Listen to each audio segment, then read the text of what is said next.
ഷിംലയ്ക്കും മണാലിക്കും അപ്പുറം ഒരു ലോകമുണ്ടെന്ന് മനസ്സിലാക്കിയത് സ്പിതി വാലി യാത്രയ്ക്ക് ശേഷമാണ്. നമ്മുടെ ഇന്നത്തെ യാത്ര സ്പിതിയിലേക്കാണ്. അതും ലോ ബഡ്ജറ്റിൽ HRTC ബസ്സിലാണ്.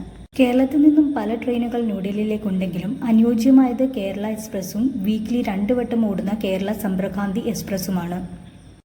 ന്യൂഡൽഹിയിൽ എത്തിച്ചേർന്നാൽ ഓൾഡ് ഡൽഹി ജംഗ്ഷനിൽ നിന്നും കൽക്കയിലേക്ക് ഡയറക്റ്റ് ട്രെയിനുണ്ട്.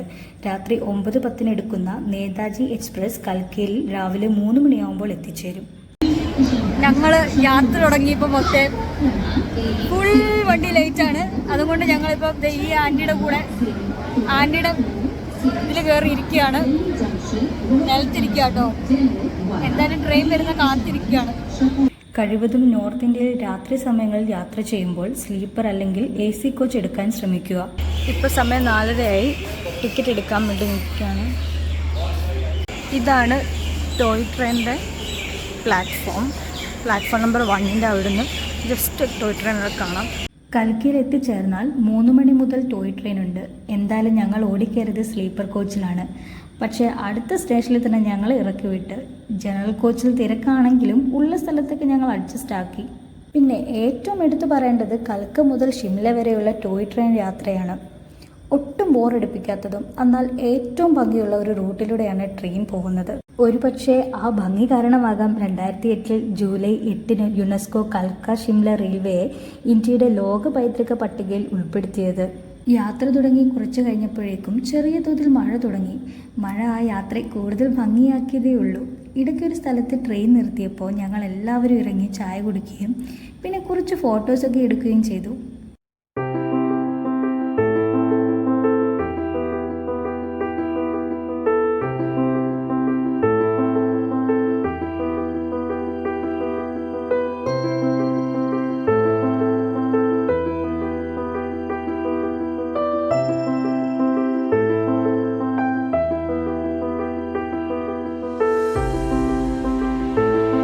ഷിംല റെയിൽവേ സ്റ്റേഷനിൽ നിന്ന് തന്നെ ഷിംലയുടെ ഫുൾ വ്യൂ നമുക്ക് കാണാൻ പറ്റും.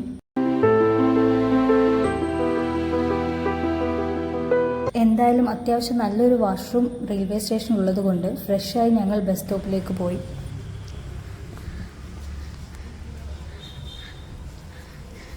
നമ്മളെങ്ങോട്ടാ പോകുന്നത്? ബസ് സ്റ്റാൻഡിലോട്ട്.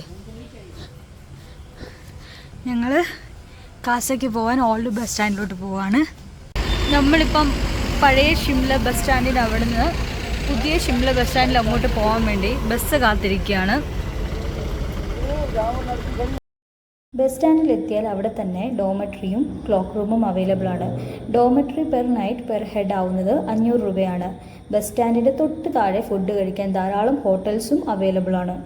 ഷിംലയിൽ നിന്നും പിയുവിലേക്ക് പോകാൻ രാവിലെ 10 മണിക്കും വൈകുന്നേരം 6:30 ശേഷം മാത്രമേ ബസ്സുള്ളൂ. അതുകൊണ്ട് കുറച്ചു നേരം ഞങ്ങൾ ഷിംല ഒന്ന് കറങ്ങിക്കണ്ടു. തിരിച്ച് ബസ് സ്റ്റാൻഡിലെത്തി ഞങ്ങളുടെ സാധനങ്ങളൊക്കെ ക്ലോക്ക് റൂമിൽ നിന്ന് എടുത്ത് വൈകുന്നേരത്തെ 6:30 ബസ്സിനാണ് പിയുവിലേക്ക് കയറിയത്. ഇതാണ് ബസ് സ്റ്റാൻഡ്. നമുക്ക് പോകാനുള്ള വണ്ടി ഇതാണ്. ഷിംല റിംകോം പിയോ ഖാസ. ഷിംല ടു പിയോ സ്ത്രീകൾക്ക് 270 രൂപയും പുരുഷന്മാർക്ക് 533 രൂപയും ആവുന്നതാണ്. HRTC ബസ് റൂട്ടും ഷെഡ്യൂളും ഓൺലൈനിൽ ബുക്ക് ചെയ്യാൻ സാധിക്കും. അതോടൊപ്പം തന്നെ ടിക്കറ്റ് ബുക്ക് ചെയ്യാനും ഓപ്ഷനുണ്ട്. ഷിംല മുതൽ പിയോ വരെയുള്ള യാത്ര കുറച്ച് പേടിപ്പെടുത്തുന്നതായിരുന്നു. കാരണം ചില സ്ഥലങ്ങളിൽ ലാൻഡ് സ്ലൈഡും പിന്നെ മഴയും ഉണ്ടായിരുന്നു. ലാൻഡ് സ്ലൈഡ് കാരണം ബസ് രാത്രി 5 മണിക്കൂർ പിടിച്ചിട്ട്. എന്തായാലും ബസ്സിലെ യാത്രക്കാരെല്ലാവരും അതിൽ തന്നെ കിടന്നുറങ്ങി. പിന്നെ രാവിലെ 5 മണിയായപ്പോഴാണ് ബസ് വീണ്ടും ഓടി തുടങ്ങിയത്. അങ്ങനെ 13 മണിക്കൂർ നീണ്ട യാത്രയ്ക്ക് ശേഷം ഞങ്ങൾ പിയു ബസ് സ്റ്റാൻഡിൽ എത്തിച്ചേർന്നു. അടുത്ത ഞങ്ങളുടെ ഡെസ്റ്റിനേഷൻ കൽപ്പയാണ്. അത് നെക്സ്റ്റ് വീഡിയോയിൽ കാണാം.